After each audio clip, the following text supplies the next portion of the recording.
Enjoy this footage I shot on a recent trip to the Kintavar Exploration project site in Quebec. This is CEO Kirill Mitchi. You're looking at the cross-section of a fold. Indeed.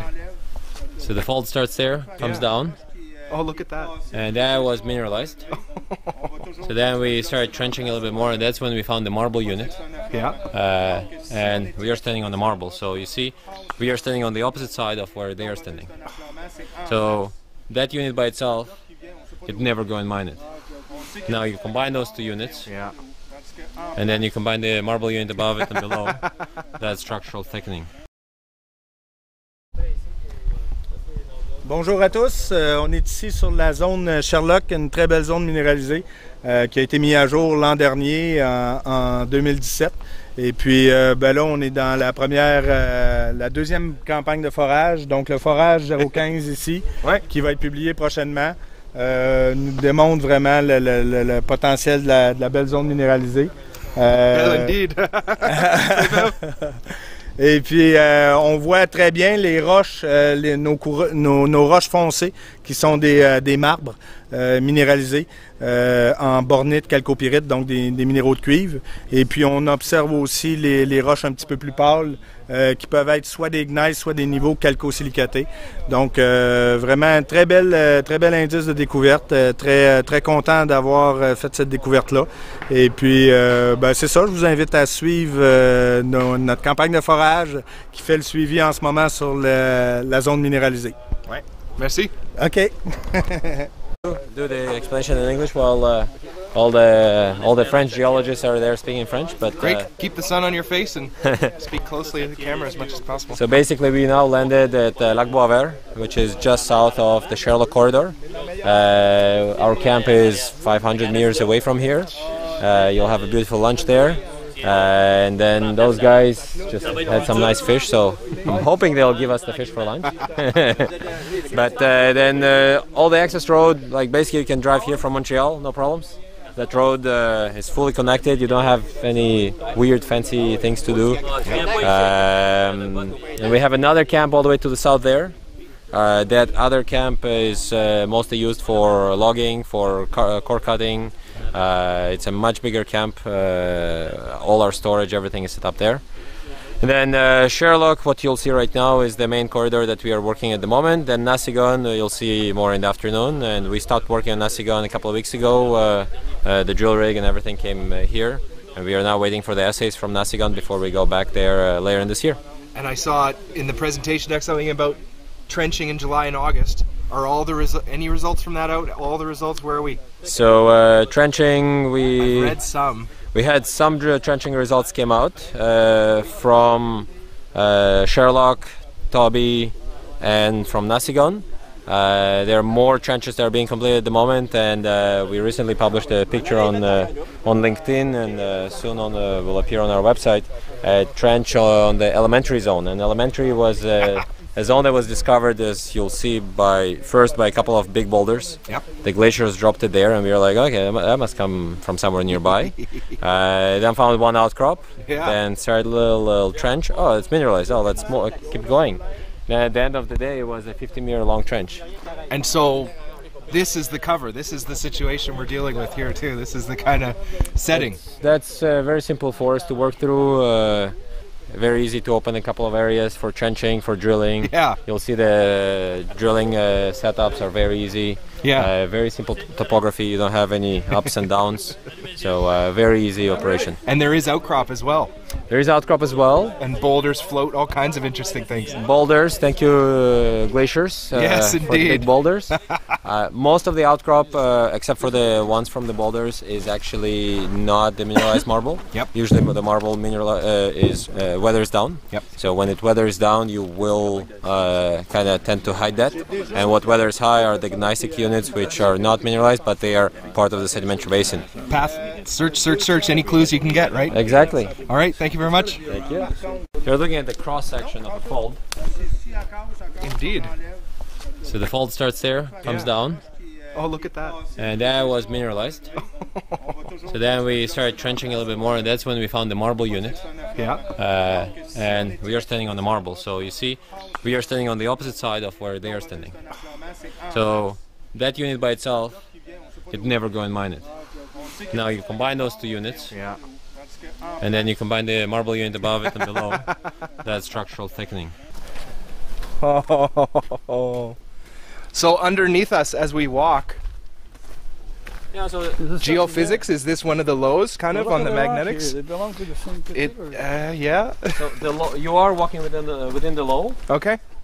because the low package is wider than the mineralized package, right? Yeah. The low is just telling you where is the fertile package. Yep. Within the fertile package, you follow your mineralization. So you start there, and the mineralization comes out right here. Really? So obviously we're not going to trench this whole thing. No, that would be That a will get serious filled in. that's mining. So that will get filled in by a couple of drill holes. Yeah, you can put a fence of hose we on that. drilled one hole there just 2 days ago. Oh. Another hole there that's cutting this package what we just walked through. Oh, good. You're hitting. Opposite side of where they are standing. So that unit by itself, you'd never go and mine it. Now you combine those two units, Yeah. and then you combine the marble unit above it and below. That's structural thickening. Oh, wow. So from a mining block, Yeah.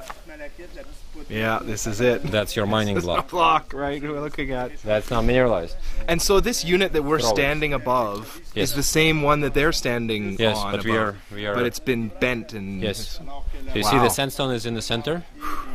They are on the marble there. Yeah. That marble. Imagine through the forest. Ah, yep. It's right here. Maybe a bit of it showing. Exactly. Kind of starts coming out there. Sure. And you said the thickening. So yeah, so that's the thickening. That's the You- thickening. So think of this. This was one layer, Yeah. not that interesting in thickness. Yeah. Now you fold it. Now you have the two of them there. Yeah. Structural thickening. Yes. And is that... And again, that's something that's unique to this setting because of all To of the Grenville. Yeah. So structural thickening is present in the graphite deposits in the Grenville. Yeah. Present as well in the iron ore deposits in the Grenville. So But not present in other stratiform copper. no, stratiform copper was never around the world. identified in a Grenville environment before. Well, in other instances of stratiform around the world too, they're not. Some of Yeah. them may be depending local conditions, And but because they are underground mining operations, when things start getting folded and all that, they just either go around it and they just look for the flat surfaces. Like their grade is good enough for it, why not? well, and that's the beauty of open pit is it's. If we had the grades that they had at the DRC, but here, Yeah. I'm pretty sure this would have been mined as of the 70s. Yeah. But they left the open pit potential to us. And So that's the extension of Sherlock. yeah, It's on the same IP anomaly. really. So we are roughly 300 meters away, 200, 300 meters, and that zone goes into there. yeah. So that's a little shallow lake. Yes. So if we ever want to extend into there, we have to ask for a special permit for drilling from the lake in the winter. Yeah. Wait until everything is frozen, bring the drill rig there, and keep hitting the same zone. Well, and I was asking about what happens if you go down slope at some of these places, and it's at least nice to see it exposed. So slope, not a problem. The mineralization continues through the slope, right? Yeah. It's just kinda here you're lower and you're below. But that same portion that was there, the upper portion of that fold is now gone. Yeah. And would you be able to connect, that we are standing on the same one as that unit back over? To Sherlock? Yeah, maybe. The IP, they are on the same IP anomaly. Yep. So the IP, that's why that drill hole there will connect with the next drill hole that we'll put, which already has been drilled. Right. So all those drill holes will slowly start connecting. And you can kind of you can get a sense for stratigraphy and stuff from the They're hitting the it exact through. same package. Yeah. So as soon as you you can kind of follow the same sequence, but we are not necessarily specifically looking for this bed and this Doesn't bed and have this to bed. be the same bed, right? Because Yeah. it's a bulk mining operation. Yeah. I want the unit. Yes. I'm not looking for the bed. I'm looking for the unit. And the setting, the genetic process for this. So it's a shallow marine environment.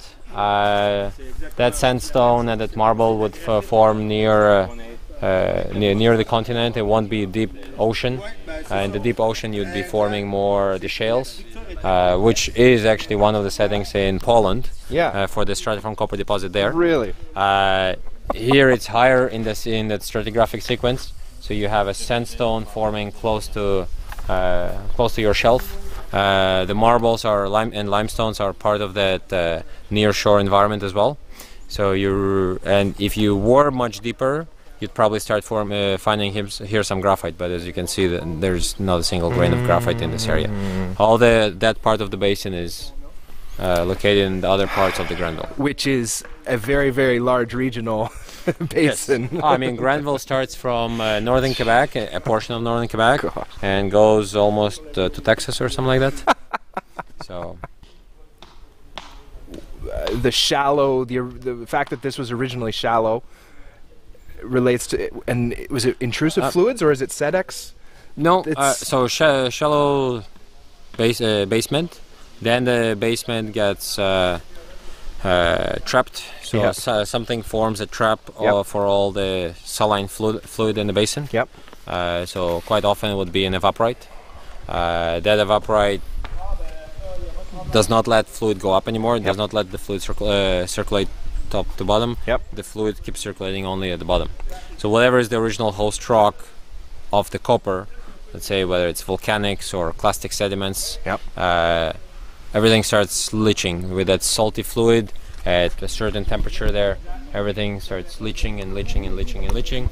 Copper then accumulates in the fluid, and when the basin starts shifting again, forms a couple of faults, and that fault starts bringing fluid upper in the sequence, and then it finds a unit like sandstone that is very permeable. Yeah, okay. And the fluid likes traveling through a permeable sandstone unit, and then it finds a marble. Oh, I love marble. Copper starts precipitating. Yeah. So there is always a question: is like you need sulfur, you need copper, and once the two combine in the right conditions, you'll start precipitating them and forming chalcopyrite, bornite, and chalcocite. And the copper often will come from, let's say, not copper, but the sulfur can come from, let's say, the anhydrite unit. The sulfur can come as well from other sources, but anhydrite is one of those. Well, and sorry, but normally I think of it as fluids coming from depth, magmatic stuff. Those are but not. This is a totally different model. Yeah, those are salty fluids trapped at the bottom of the basin. Yeah, that's very picking stuff up from the rocks and circulating around and then moving and dropping them out. So this is no hydrothermal fluids, no magmatic fluids, none of them. There is no metasomatism, which is what you would expect to see in the skarn. So you don't see any of that. If this was a skarn, you'd start seeing those reactions. And then that gives you your bed, and then this broad regional stuff gives you the size. Well, and then the bend and the folds. The folds, and all and age, is that interesting? Age is roughly, I don't know, 1.2, 1.3 billion years. For the age of the basin and the mineralization. Hasn't been really dated, but that's roughly the age, and it fits with the other ages of stratiform copper deposits. Wow. And the extensional thing that happened here, that's not familiar so the much. Extension and recrystallization of those extensional zones, that's already a much later event. Yeah, of course. Not associated with the... But what was that? Was that... I don't even... That's too early to say. Atlantic Ocean opening up? Or, not sure. But that doesn't feel like an extension over here. I don't know. I'm not... I won't be able to tell you much right now until more work is done on that. Yeah, certainly. Well, it's a great science project, great business project, too. Sure There's something PhDs here. Will come out of this when this goes into mining. Great science project, great business project, too. Sure There's something PhDs here. Will come out of this when this goes into mining. Thanks for watching. Please note that this is not sponsored content.